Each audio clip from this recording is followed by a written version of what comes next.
Bastián. Bastián, ¿cómo ha sido tu semana? Ah, Muriendo todos los días. Eh, Matando al hombre de pecado chileno. Matando al hombre de pecado. Bien, no sé, mi semana ha sido completamente diferente de tal vez muchas de las que tenía en mi vida. Por esto precisamente no ha hecho más que dar vueltas, dar vueltas, dar vueltas. Y en la noche despierto, soy interrumpido con ideas en la mente. O sea, este texto encaja aquí. Este texto ahora sí tiene sentido. Y, y- y bien, bueno, quería comentar un poquito que mirando hacia atrás, al llegado a este punto, me detuve un momento y miré hacia atrás en mi vida, porque me daba cuenta que había muchas personas que les costaba entender esto. Más que entenderlo, les costaba aceptarlo. Y el Señor me enseñó a tener un poco de paciencia, más paciencia con ellos por una razón. Me hizo como ver hacia atrás en mi vida. Y yo bien conocí la iglesia adventista, aprendí mucha doctrina, mucha doctrina, mucha doctrina, pero la doctrina de ninguna forma tiene poder para salvar a las personas, ni para transformarlas. Cuando leí El Camino a Cristo, yo tuve mi encuentro con mi Salvador personal. Y en el Camino a Cristo, yo encontré un Dios que por años después seguí buscando. ¿Dónde vuelvo a encontrar a este Dios? Y y lo leí, ya he leído varias veces El Camino a Cristo y cada vez encuentro cosas nuevas, pero es el mismo Dios, eh, comprensivo, que por más desesperado que sea el caso de las personas, aún la autora dice, no necesitáis desesperar, porque este Dios tiene siempre una solución. O sea, es un salvador viviente para cualquier caso. Eh, y la misma autora ya en otros escritos parecía no ser la misma que escribió El Camino a Cristo, sin embargo es la misma. Pero me di cuenta que hay un detalle interesante en el Camino a Cristo. Un tiempo después, eh, descubrí unos temas del año 1888, 5 años más tarde, de Waggoner y Jones, los temas de la justificación por la fe. Aparte de llamarme la atención de que Ellen White dijera que ese es el mensaje del tercer ángel, que es el comienzo del fuerte pregón, que es la luz que ilumina la tierra con su gloria, aparte de llamarme la atención eso, yo decidí dedicar toda mi capacidad a estudiar ese tema por una razón, porque de pronto encontré que hay un solo libro que la iglesia le pidió escribir a Ellen White, y ese libro es El Camino a Cristo. De eso salió El Camino a Cristo. Pero ese libro salió producto de que ellos le pidieron, por favor, escribe algo que refute lo que Wagner y Jones vienen presentando. Y en El Camino a Cristo ella escribió el libro apoyando totalmente este mensaje. Entonces yo me pongo, obviamente, aquí está, o sea, esto es. Entonces me pongo a estudiarlo, me pongo a estudiarlo, estudiarlo, estudiarlo. Y empiezo a ver el hecho de que somos salvos por gracia. El hecho de que ni mi confesión, ni mi arrepentimiento, ni las obras que yo haga, incluso la fe viene de Dios. Entonces, empiezo a ver que ya no tengo mucho que hacer yo. Empiezo a ver todo de una perspectiva diferente. Y el Señor me sigue enseñando en esto, y viene el Dios ateo, y comienzo a ver otras cositas más, otros detalles. Y llega el punto de que yo decido, algo no calza, voy a empezar a investigar, no puede ser que Dios mate.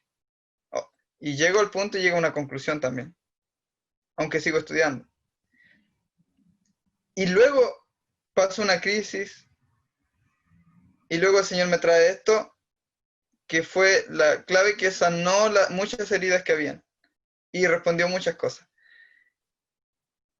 Y me tomó algunos días encajar algunos textos y ya, yo lo acepté, pero no me tomó mucho tiempo, pero en realidad sí me tomó tiempo, porque años atrás yo no lo hubiera aceptado. O sea, el Señor fue preparando paso por paso. Primero mostrarme en el camino a Cristo, luego la justificación por la fe, luego el carácter de Dios. Entonces, por una serie de razones que el Señor me dijo, mira, tenle paciencia a los que todavía no son capaces de aceptarlo, porque yo te aparejé el camino para que tú lo recibieras. Y la verdad, creo que va a ser complejo, como tú contabas el testimonio de este caballero que hace 25 años que venía estudiando esto, pero los golpes de la oposición, el rechazo. Ah, de verdad, yo estoy estudiando teología, donde se acepta solamente lo que está establecido allí, en un contexto denominacional. Pero la verdad siento que frente a esto tan lindo del amor de Dios no me importa mucho. Me importa poco, porque es el mensaje final. O sea, yo siempre leía, el último mensaje de misericordia que se va a dar al mundo es una revelación de su carácter de amor. O sea, bueno, y lo encuentro y lo voy a rechazar y no lo voy a predicar. O sea, lo he estado buscando y ahora que lo encuentro y voy entendiéndolo, ¿no lo predico? No. Así que por esa parte creo que el Señor me ha quitado un poquito el miedo a hablar y pienso compartirlo, obviamente con cuidado. Y, y no sé, también ha llegado varias citas bíblicas, varias conclusiones que me han llamado la atención y sobre todo la cruz. La cruz va en línea con esto. Yeah, gracias por compartir, Bastián. Es un proceso. Yo, a mí siempre me llegan eco de las palabras de Jesús. Hay muchas cosas que quiero contarte, pero no estás listo. Hay muchas cosas que me quiere contar, pero no estoy listo. No estoy listo para entenderlo. Pero,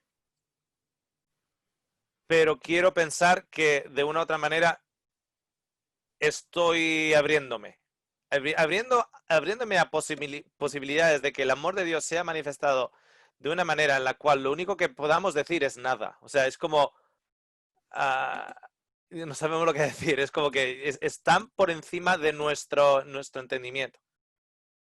Eh, una de las cosas,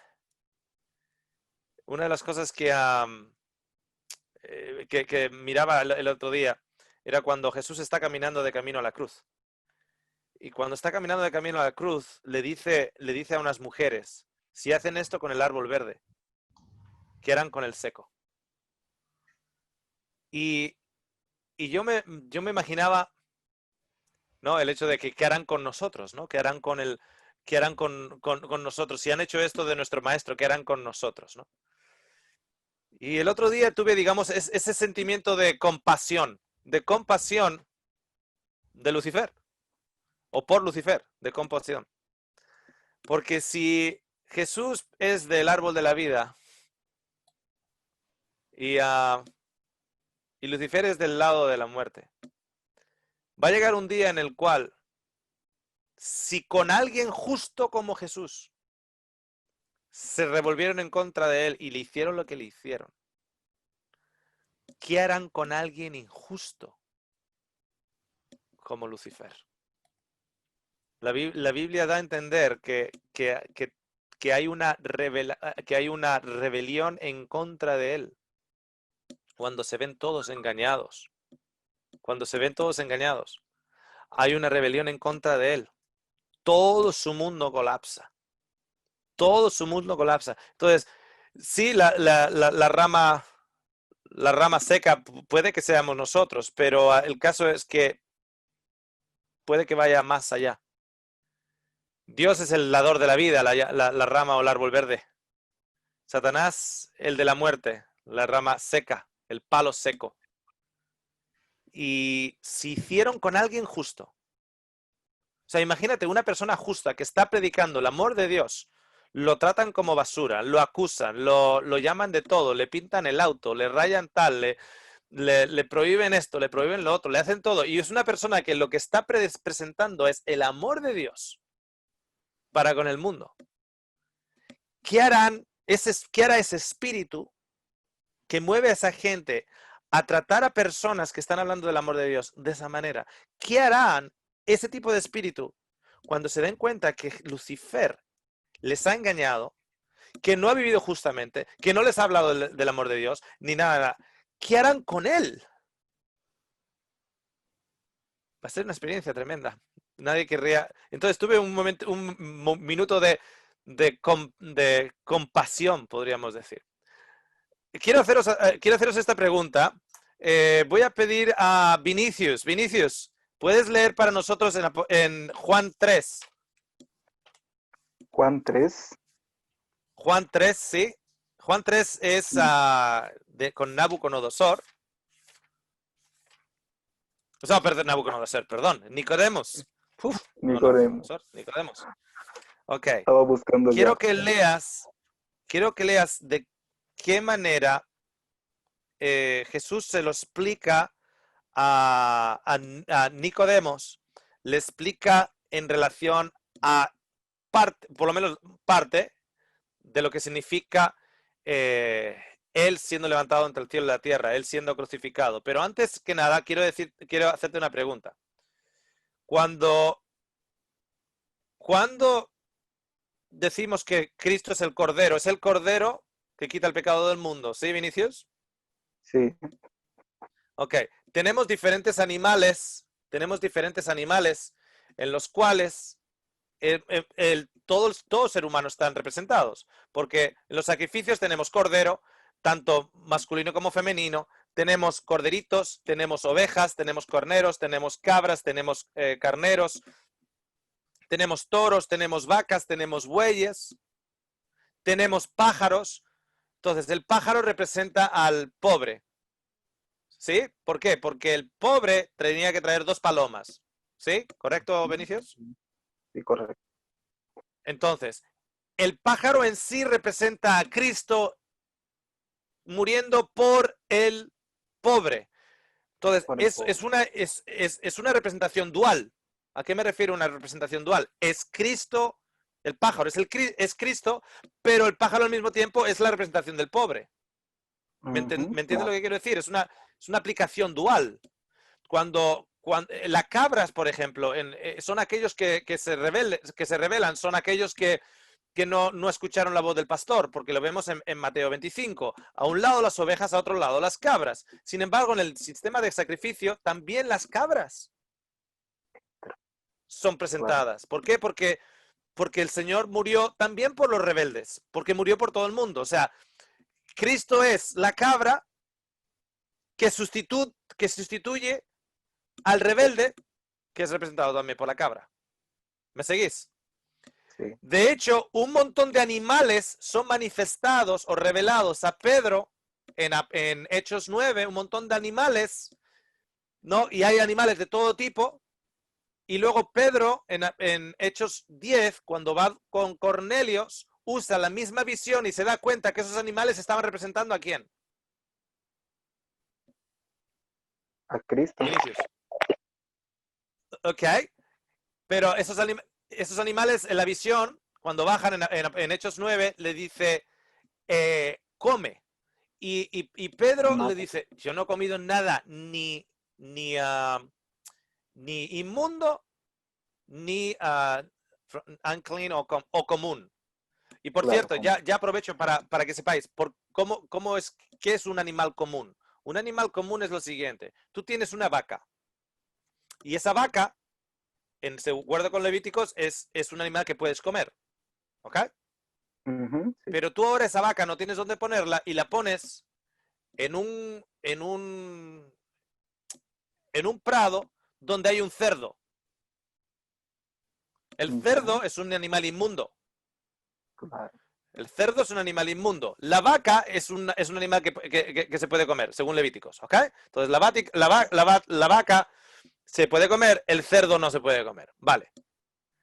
Pero tú ahora has puesto la vaca en el mismo prado que el cerdo. Adivina cómo se llama ahora esa vaca. Común. ¿Común?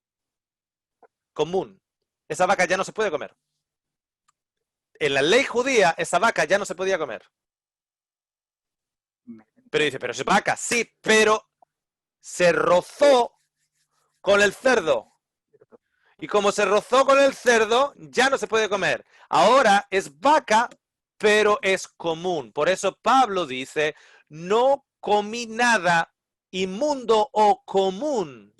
¿Por qué? Porque estaban todos puestos, todos esos animales puestos en la misma sábana. Mismo plato, Entonces, claro. aunque fueran animales limpios, se convirtieron en animales comunes. ¿Por qué? Por el roce. Por el roce. Entonces ahora está el limpio, el judío Pedro, que entra en la casa del cerdo Cornelio. Y el Señor en ese momento le da la visión y la interpretación de la visión y se da cuenta que el Señor le ha mostrado que no tiene que llamar a ningún hombre ni inmundo ni común. En común, claro. ¿Por qué? Porque él mismo se ha cometido común. Dice, tú bien sabes que un judío no puede entrar en casa de un gentil. Porque se contamina. Se convierte en común. Entonces, la visión de esos animales, interpretada por Pedro, se convierte en, está poniendo los animales con conexión a seres humanos. En este caso, Pedro sería una vaca, pero se ha vuelto común porque ha tocado un cerdo que es Cornelio, que es inmundo. Ok, ahora fíjate, con eso en mente, fíjate cómo Jesús describe la cruz a Nicodemos. Entonces, estamos en Juan 3 y quiero que leas lo siguiente.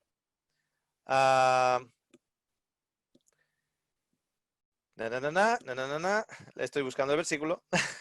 Mm. Ok, quiero que leas versículo 13, versículo 12, 13, 14 y 15. Ya. Versículo 12, 13, 14, 15. 12, 13, 14 y 15. Dice, si os he dicho cosas terrenales y no creéis, ¿cómo creeréis si os dijeren las celestiales? Nadie subió al cielo sino el que descendió del cielo, el Hijo del Hombre que está en el cielo. Y como Moisés levantó la serpiente en el desierto, así es necesario que el Hijo del Hombre sea levantado, para que todo aquel que en él cree no se pierda, mas tenga vida eterna. Ok, Vinicius. Jesús le está diciendo a Nicodemos que así el Hijo del Hombre ha de ser alzado. ¿Ok? Para que el que en él crea no se pierda. Y lo compara con qué? ¿Con qué experiencia? Con la experiencia de Moisés levantando la serpiente en el desierto.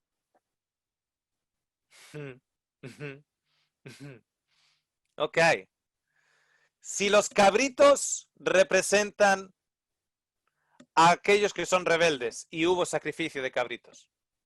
Si las palomas representan a aquellos que son pobres y hubo sacrificio de palomas.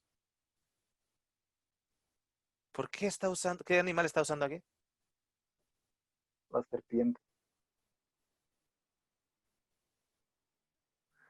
Tic, toc, tic, toc, tic, toc, tic, toc. Dime si lo ves, Benicios. ¿Cómo? Dime si lo ves. Yo creo que sí. Si no lo ves, a que alguien levante la mano y le ayude un poco a Vinicius. Ok, María Fernanda. La serpiente. La serpiente. ¿Representa a quién? Al Satanás. Satanás. Cuando Jesús estuvo en esa cruz, ¿a quién también o por quién también estaba muriendo? Por Satanás. Oh, man. Igual me llama la atención Lo un único poco, que nos... ¿Perdón?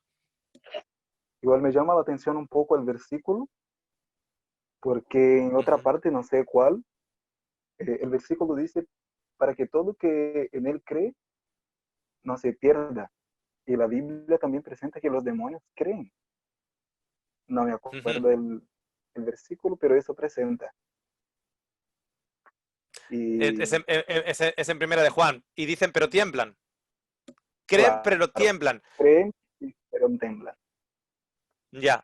Pero en primera de Juan, lo que no creen es en lo que Cristo ha hecho por ellos. Fíjate lo siguiente. ¿De qué manera va a poder llegar Satanás a un arrepentimiento si eso fuera posible? ¿Ok? Yo estoy totalmente abierto a esa posibilidad.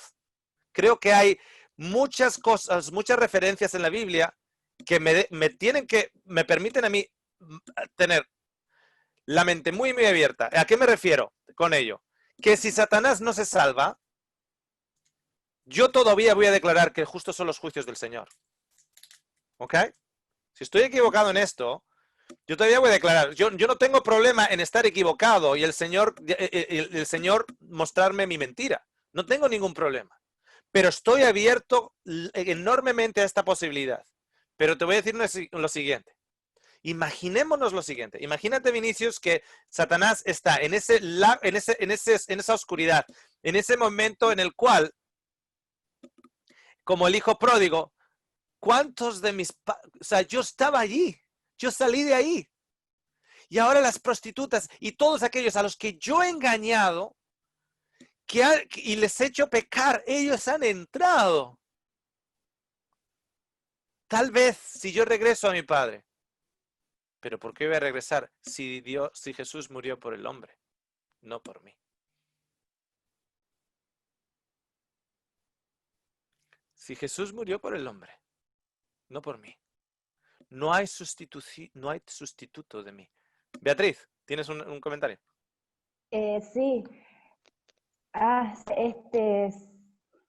me puse a pensar, Satanás, bueno, Lucifer estaba en el cielo, los ángeles también. Bueno, ellos pecaron, tuvieron su tiempo y fueron expulsados. Pero después creó Dios al hombre. Y, y entonces, ¿por qué Dios solo hace sacrificio por el hombre? O sea, dejó por menos a sus otras criaturas. Y ahora viendo esto, entonces el sacrificio es para todos, porque leí ese texto y me decían, no, es que tuvieron tiempo los ángeles y Lucifer de arrepentirse, y es diferente su situación porque ellos estaban en la presencia de Dios, ellos conocían a Dios, conocían el amor de Dios. Está bien, nosotros no, pero Adán sí, Adán vivía en la presencia de Dios, Adán conocía a Dios, entonces no tenía nada de diferencia con Satanás. Entonces el sacrificio sería muy injusto de que Dios diga, bueno, ustedes ángeles no, solo mis hijos, solo los humanos. Y ahora, no sé, para mí tiene más sentido ver que su sacrificio es más amplio. Eso que acabas de decir es un argumento que además es el que has dicho que se dice. Y además has dado lo que se dice y en realidad has mostrado el error de ese argumento que dice, bueno, es que Satanás estuvo entre la misma presencia de Dios. O sea, Lucifer estuvo entre la misma. Ellos no tienen excusa, nosotros sí, pero Adán y Eva tampoco. Por el mismo razonamiento, Adán y Eva tampoco. Entonces, ese argumento que hay gente que usa es incorrecto. No, muere por nosotros porque nosotros vivimos en un mundo de pecado.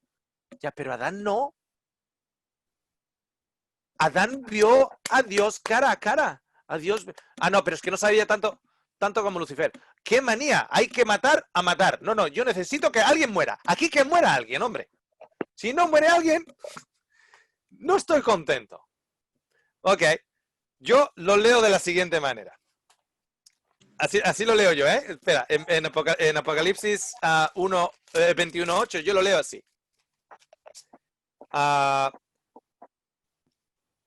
Pero los cobardes e incrédulos, los abominables y homicidas, los fornicadores, hechiceros, idólatras, todos los mentirosos y los vascos tendrán su parte en el lago que arde con fuego y azufre, que es la muerte segunda. El vasco queda afuera. El vasco queda afuera. Así es como yo lo leo. ¿Ok? Así es como yo lo leo. Pero, mira, la gente me dice, no, es que usas mucho la imaginación, es que se me da permiso. A mí se me ha dicho que pasemos tiempo contemplando la vida de Jesús,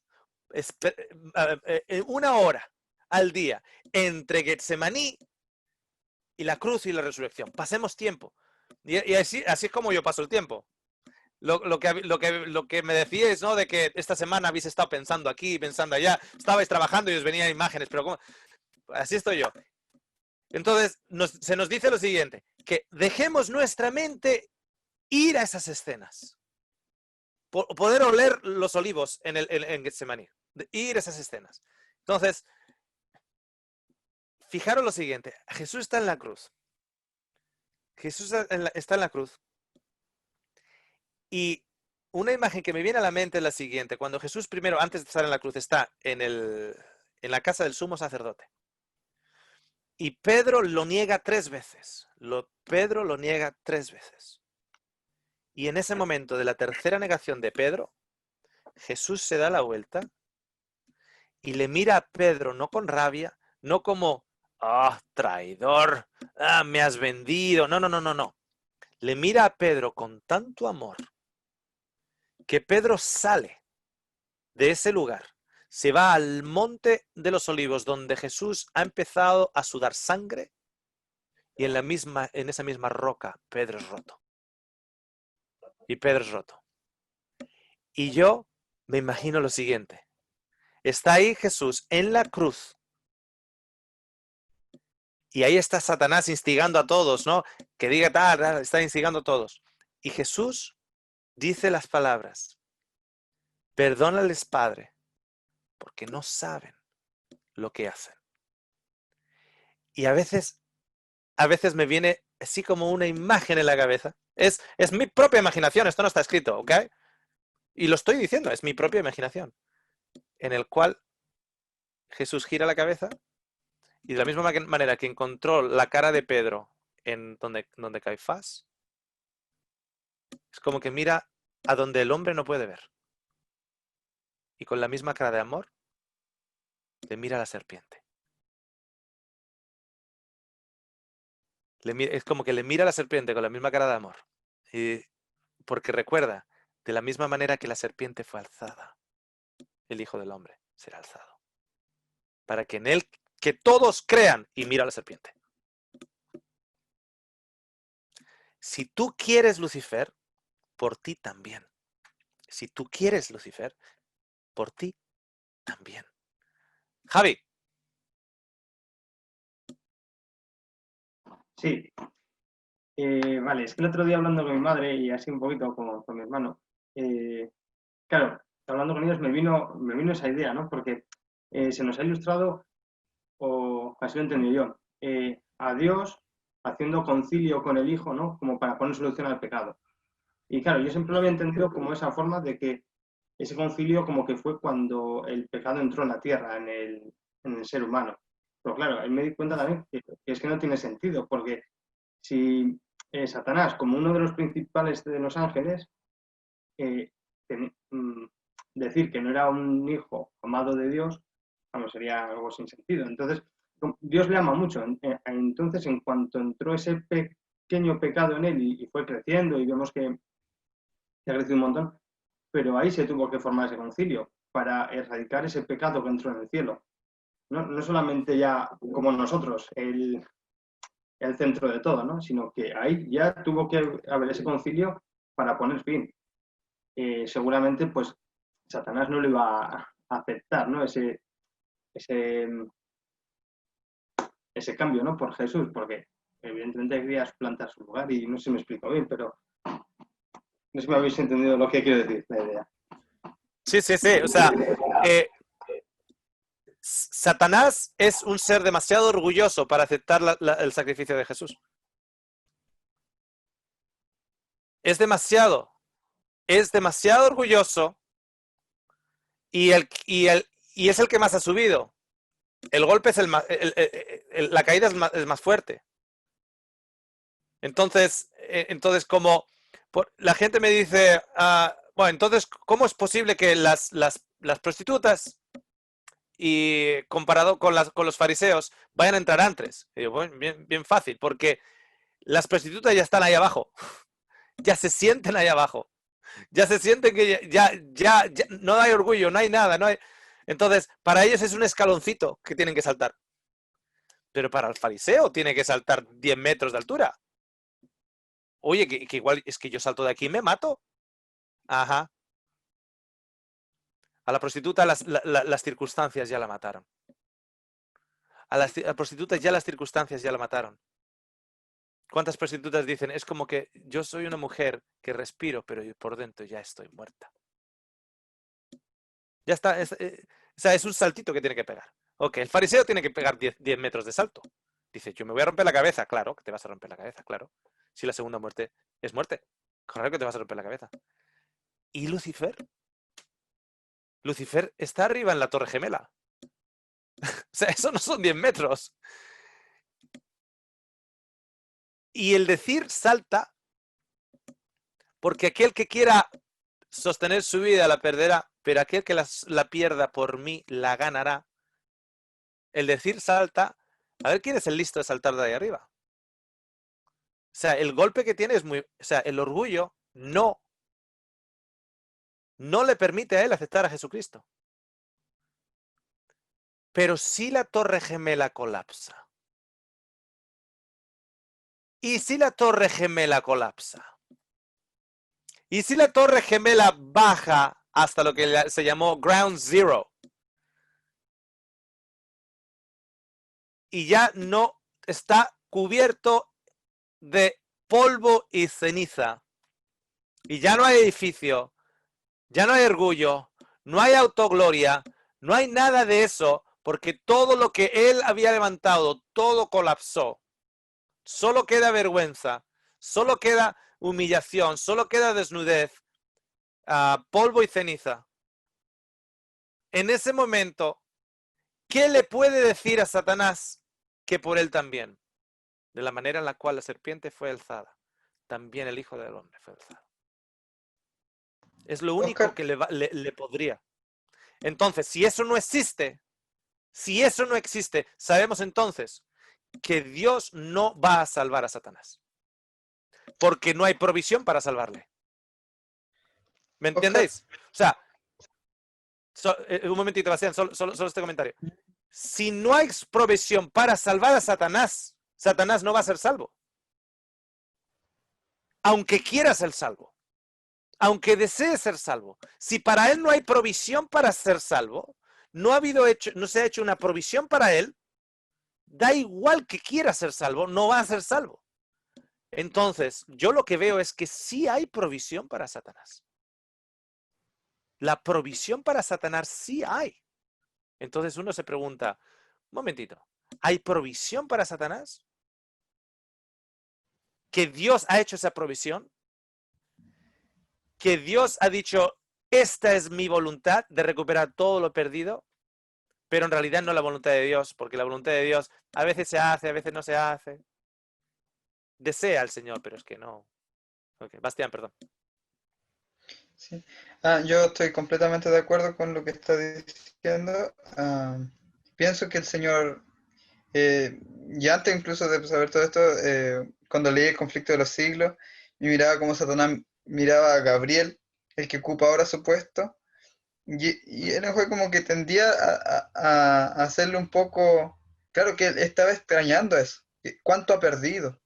O sea, cuán frustrado está, pero igual mira de dónde ha caído. Entonces, en mi imaginación en ese momento dije, oh, es que será posible que incluso...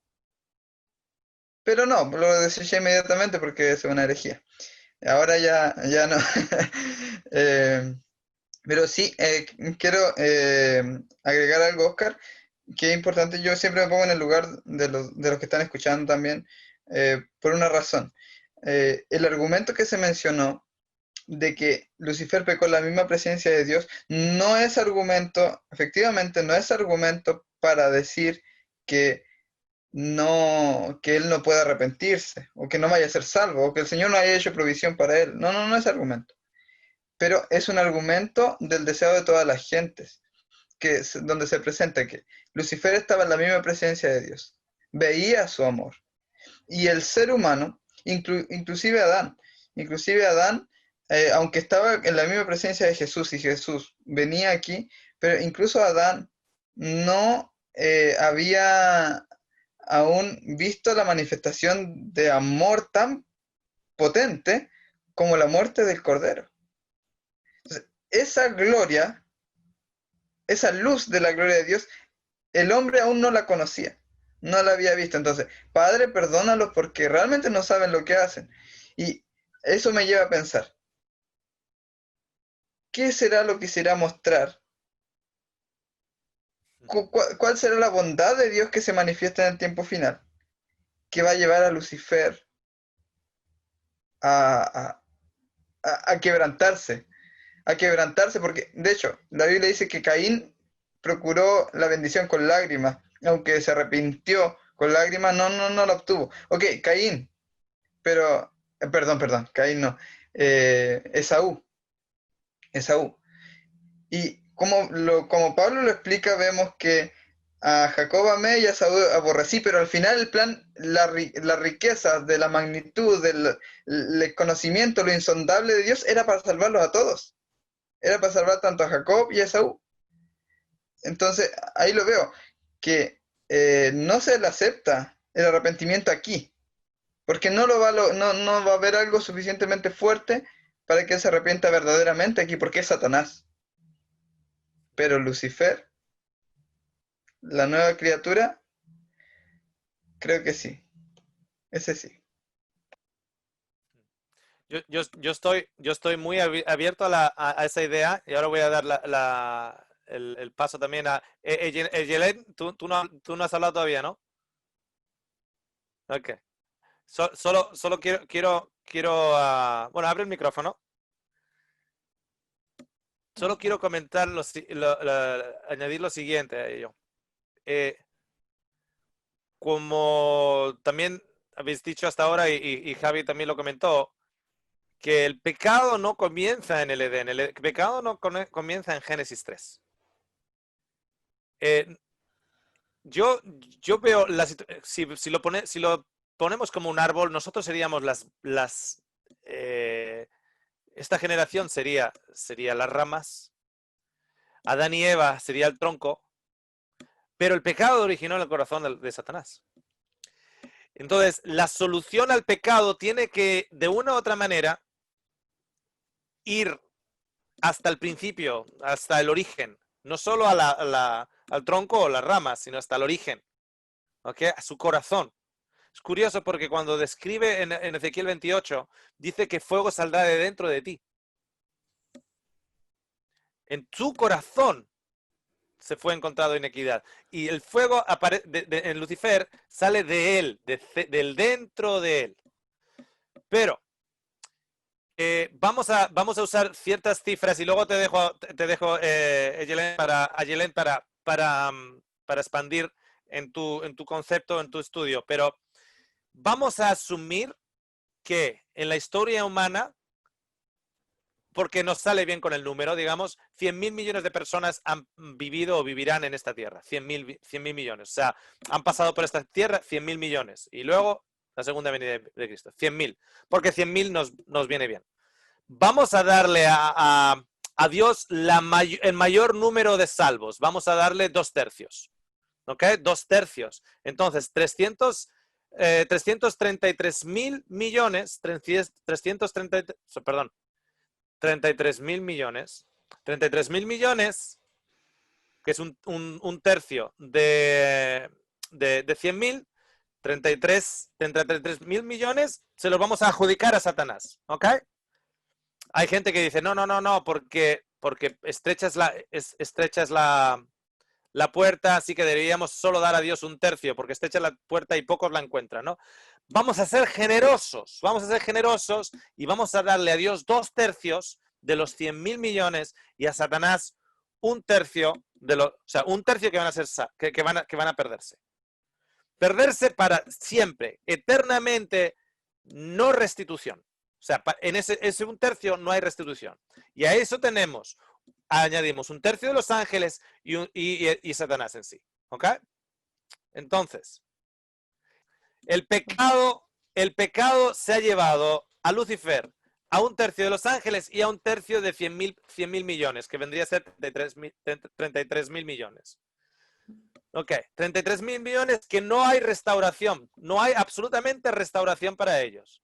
¿En qué manera podemos explicar el versículo que dice y el contexto que también se encuentra en Apocalipsis de muerte, ¿dónde está tu aguijón? Si tú fueras muerte y tú has visto que no hay restitución para un tercio de los ángeles, incluido Satanás, y no hay restitución para 33.000 millones de personas, y yo soy Dios y tú eres muerte, yo te digo, muerte, ¿dónde está tu aguijón?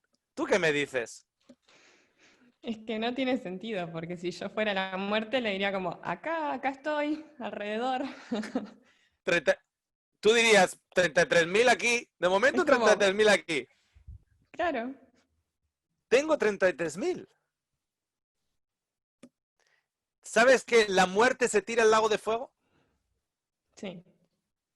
¿Cómo es que muerte se tira en el lago de fuego? Claro. Entonces, ¿qué sale? Si la muerte se destruye en el lago de fuego. Por cierto, ¿sabes que en Apocalipsis 19, versículo 20, nos dice que la bestia de 7 cabezas va al fuego? ¿A que sí?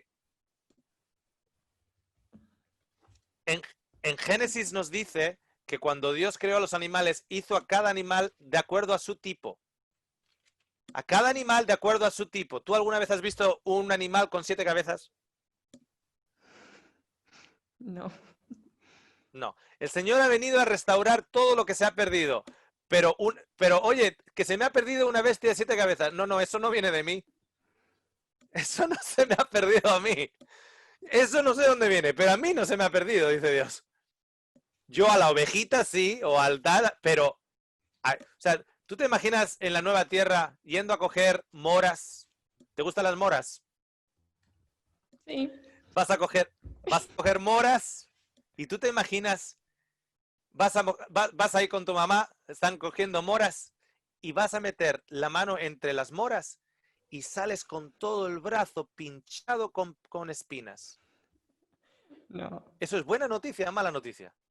Y mala noticia. ¿Por qué? Porque no creo que el lastimarme el brazo sea parte del plan final de Dios. No va a haber dolor. Yo no va a creo que haber- yo y no las creo que las espinas. espinas estén ahí. Ujú. Porque dice que las espinas son un resultado del pecado. Se dice, Del botánicamente hablando, se dice que es una hoja en realidad. La espina es una hoja que a través de una mutación, en lugar de abrirse la hoja, se enrolla. En realidad la espina es una hoja enrollada. En lugar de abrirse, se enrolló. Eso es consecuencia del pecado. Entonces, Ujú. los árboles de moras o los arbustos de moras en la nueva tierra no van a tener espinas. ¿Por qué? Porque a la espina no la recupera, porque a la espina no la perdió. Lo que perdió fue un árbol de moras sin espinas. Eso es lo que perdió. Pero no con las espinas. Entonces, él no perdió una bestia de 7 cabezas. Tampoco perdió un dragón, un dragón cordero. Un dragón cordero tampoco perdió. O es dragón o es cordero. Pero un dragón cordero, porque él creó a los animales de acuerdo a su tipo, no mezclado. Entonces, Ujú. ¿va a salir esa bestia de 7 cabezas del lago de fuego? Claro que no va a salir. Se tiene que consumir. ¿Por qué? Porque el Señor, todo aquello que no es de Él, no ha venido a restaurar. Eso no, Él no viene a restaurar una bestia de 7 cabezas. Ok, entonces, la pregunta es la siguiente. Si, para ti, Ayelen, si en el mejor de los casos, un tercio de los hombres son perdidos para siempre, sin restauración. En el mejor de los casos, un tercio de los hombres son perdidos completamente, sin restauración. de qué manera el hecho de haber creado esta tierra ha sido para beneficio de la vida. Es que no lo sería. No, pierde el sentido incluso hasta eso, la creación. Decís, ¿para qué vas a crear algo si la mayoría se va a perder, si la mayoría se va a destruir? Tampoco cuadra con el concepto de un Dios de amor. Decís, Dios es un Dios creador, es un Dios de amor, pero va a crear algo para que después se destruya. Entonces, no O sea, si pierde Dios no sentido. hubiese, como Lucifer cayó primero, antes de que esta tierra fuera creada, antes de que esta tierra fuera creada, Lucifer engañó a 1/3 de los ángeles. Y después esta tierra es creada. Y una vez que esta tierra es creada, 33.000 millones de personas mueren. Si esta tierra no es creada, No muere. ¿cuántos se pierden en ese momento? Solamente el tercio de los ángeles. O sea, el no crear esta tierra causa menos muerte. Claro. Es que no tiene sentido. O sea, ¿para qué va Tal lo crea vez, entonces? tal vez esta tierra va a ser el ejemplo que haga volver a esos ángeles que ya estaban perdidos. Ujú. O tal vez, evidentemente, el plan es muchísimo más grande que nuestros ombligos. Cuando nos miramos a nuestros ombligos y nos creamos que no solo yo soy más importante que los mundanos, sino que a mí Dios me ama más que a Lucifer. Wow, ¿habéis visto lo que acabo de decir? Dios me ama a mí más que a Lucifer. ¿Por qué? Porque Lucifer es muy malo. Y ahí está, solo decirlo, ya nos damos cuenta que no entendemos el amor de Dios. Y no entendemos el amor de un padre. A mí siempre me costó el pensar eso. Recuerdo que leía y decía, y entonces Lucifer y los ángeles fueron expulsados del cielo. Entonces Dios llevó a cabo todo su plan de crear al hombre. Yo decía, ¿y para qué? ¿Por qué lo creó después? ¿Por qué no lo creó antes? ¿Por qué no era parte de los otros mundos que no caían? E incluso esa pregunta que alguna vez tuve en mi mente tuvo respuesta ahora al ver esto de esta manera. Porque es que tiene sentido el pensar que era parte del plan de Dios, no solo para salvarnos a nosotros, porque nosotros además vamos a tener una experiencia que el resto de los mundos no caídos no va a tener, que es el conocer cuáles son las consecuencias del pecado. Y no solamente vamos a elegir nosotros no volver a caer en eso, sino que el resto va a ver en nosotros el canto de los redimidos y esa experiencia que nosotros vamos a poder contar. Somos testigos de una historia que va más allá de lo que imaginamos. Y el pensar que también es para redimir a su creación, no solo nosotros, sino todos, es como, y es que tiene sentido. O sea, tiene sentido con un Dios de amor. Ahí No, responde la fíjate pregunta. lo siguiente. Si nosotros somos el hijo pródigo, y nosotros como hijo pródigo somos rescatados, el resto de los mundos se convierte en el hijo mayor. El resto de los mundos se convierte en el hijo mayor. Hay lección para el resto de los mundos. Hay también lección para el resto de los mundos. Hay redención para el resto de los mundos. Raquel, un momentito, luego vuelvo a Yelén. Tenemos a Juan, nos has mandado por el text, por el chat, Juan 8:47, dice que los que no oyen su palabra no son de Dios. ¿Qué se debe entender por eso? ¿Ok? Activa, Raquel. Sí. Ok. 8:47. Vamos a leerlo directamente. Sí. Ok. Léelo igual, lee igual un poquitito más hacia atrás también para ver el concepto. Del 43 al 47. ¿Por qué no reconocéis mi lenguaje? Es porque no podéis oír mi palabra. Vosotros sois de vuestro padre el diablo, y los deseos de vuestro padre queréis cumplir. Él ha sido homicida desde el principio y no permaneció en la verdad porque no hay verdad en él.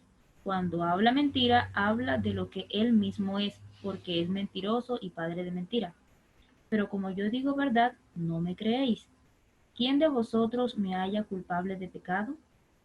Y si digo la verdad, ¿por qué no me creéis? El que es de Dios oye las palabras de Dios. Por eso no las oís vosotros, porque no sois de Dios. ¿Ok? Muy bien. ¿Y qué va a pasar con ellos?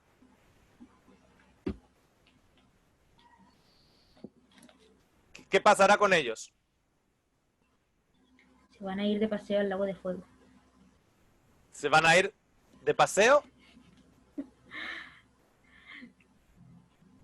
No, pues con esta descripción, si siguen sin escuchar las palabras de Dios y se niegan la oportunidad de conocerlo, van a ir al lago de fuego. Ok. Y van a recibir de acuerdo a sus Obras. obras. ¿Ok? Pero no es un paseo. No, lo digo molestando, no. Ok. Entonces, no, pero entendamos lo siguiente. Sois de vuestro padre el demonio. ¿De qué forma son de su padre? ¿El demonio crea? ¿Tiene la opción de crear? No, es más como están recreando en ellos mismos su carácter. Ajá. Creación, ¿de quién son? De Dios. Ok. Pero no aceptan a Dios. En estos momentos serían en estos momentos un pródigo, ¿correcto? Correcto. Ok. Entonces, que nadie crea que no hay bienaventuranza en aquellos en la primera resurrección. Hay bienaventuranza. Que nadie crea que el lago de fuego es vacaciones en el Caribe. No lo es. Y si no lo es por una razón clara. Miremos en la cruz. Cuando yo era pequeñito, yo entraba en la iglesia católica, a las 12 del día, y detrás del altar y detrás del altar, no sé si sabéis que en esos altares tiene que haber algo de un muerto. Normalmente un dedo, o por ejemplo en las catedrales a los reyes enterrados al lado del altar, porque es sacrificio de muertos. Y detrás tenían a Jesús crucificado, y en madera. Y tenía una cosita, un trapito blanco así medio colgado alrededor de la zona genital. Porque imagínate tú ahora ir a la iglesia con todos los niñitos y ahí está sin el trapito. O sea, pero bueno, eso estaba puesto ahí por decoro. Creo que todos aquí entendemos que Jesús murió desnudo. Entendemos eso, ¿no? Que no había trapito que le cubriera. ¿Todos entendemos eso? No había trapito que le cubriera. Murió desnudo. Murió escupido. Murió traicionado. Murió repudiado. Murió solo. Murió sintiendo la desconexión con el Señor. Murió en oscuridad. Oscuridad, claro, tanto física como emocional. ¿Qué ocurrió con el sol, Raquel? Se oscureció. Se ocultó. Se oscureció. O sea, es el proceso del lago de fuego. O el proceso del rechinar de dientes. Es el proceso de la oscuridad. Todo, hasta físicamente vimos que había oscuridad. Hasta físicamente. Esa es la experiencia del lago de fuego. Pero entonces tenemos que hacernos la pregunta. Si Cristo... Raquel, yo te voy a hacer la pregunta, ya que te tengo ahí. Si Cristo murió porque Dios hizo del pecador por nosotros, y si Cristo tomó sobre él los pecados de todo el mundo, como un cordero, en el cual el sistema de sacrificio moría, era degollado, y moría, ¿ok? De esa misma manera, si Jesús murió La muerte eterna, como muchas personas interpretan lo que significa la muerte eterna. Si murió la muerte por nosotros, ¿dónde está Jesús en estos momentos, Raquel? En el cielo. ¿Por qué? Porque resucitó. ¿Por qué? Si murió la muerte eterna por el pecador. ¿Cuál es el pago del pecado? La muerte. ¿Jesús murió? Correcto. Ok. En el cristianismo hubo una doctrina y es parte de lo que vemos también en la epístola de Primera de Juan. Una doctrina en la cual se hablaba de que Jesús pretendió morir, porque como era Dios, pues Dios no puede morir, entonces pretendió morir. Era como que estaba pretendido, era como, pues eso, una pretensión. No. Jesús murió, ¿no, Raquel? Correcto. Totalmente muerto. Murió. La Biblia además nos lo explica un montón de veces. Y además el soldado fue y como ya vio que estaba muerto. Ok, Raquel, ¿por qué tuvieron que cortar las piernas de los dos ladrones? Partir sus articulaciones. Sí, partirle las piernas a los dos ladrones que estaban en la cruz al lado de Jesús. ¿Por qué le tuvieron que partir las piernas? Bueno, tengo entendido que por la crucifixión ellos no morían enseguida, podían quedar vivos incluso varios días. Ok.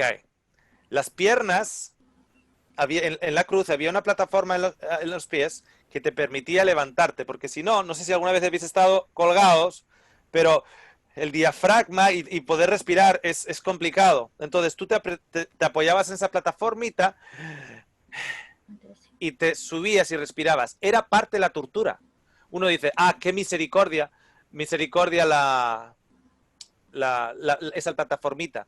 Era parte de misericordia, parte de instigar el sentido de supervivencia del ser humano, y estaba ahí, pero es parte era parte del problema de la tortura. ¿Por qué? Porque eso te permitía estar sufriendo por más tiempo, te permitía estar sufriendo por 2 días, 3 días, hasta que ya llegaba un momento que ya no te podías levantar. Y cuando ya no tenías fuerzas para levantarte, te morías de asfixia. En la crucifixión te mueres de asfixia. ¿Ok? No, las manos están atadas. Los pájaros vienen y te empiezan a picar en los ojos. Todavía vivo y te empiezan a picar en los ojos. ¿Ok? Entonces, le cortan las piernas porque el sábado viene. Y como el sábado viene, tenemos 2 cosas aquí. Primero, la ley de Moisés dice que no dejen. La ley de Moisés dice, no dejen al que ha quedado colgado de un árbol, no lo dejen en la noche. Hay que bajarlo. Una cosa es lo que los romanos hacían y otra cosa es la ley de Moisés. Y aparte venía el sábado alto, porque era el sábado de la Pascua, de la semana de Pascua. Entonces, no era para que no escaparan. ¿Por qué sabemos que no era para que no escaparan? Porque si te rompen las piernas, tú no te puedes apoyar y coger aire.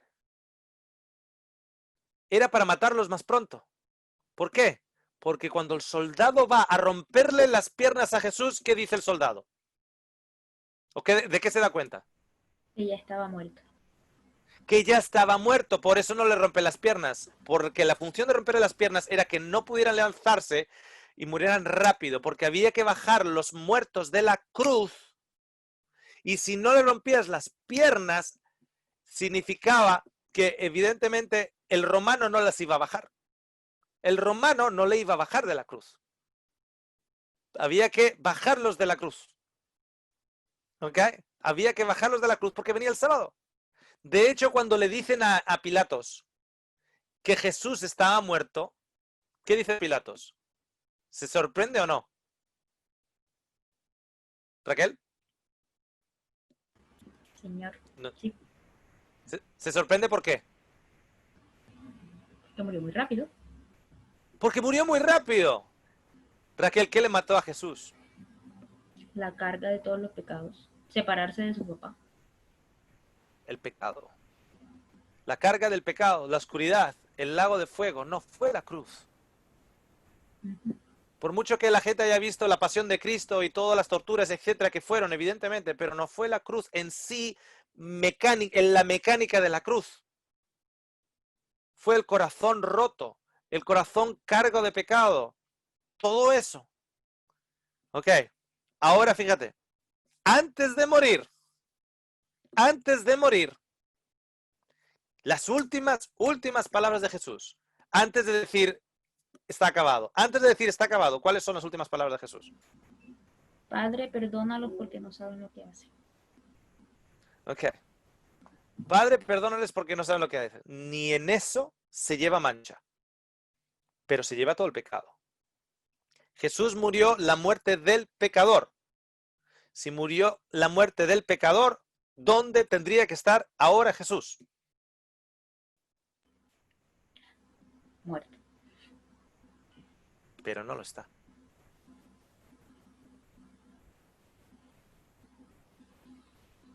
Si Jesús murió la segunda muerte, y todos los teólogos entienden que es la segunda muerte.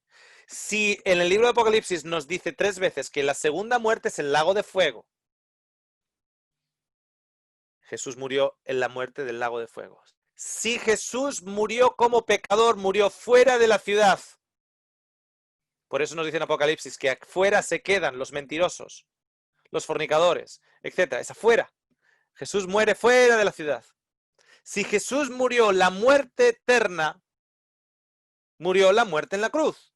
Esa es la muerte eterna. Entonces, ¿de dónde se saca? Ok, ¿de dónde? ¿Cuántos de ustedes?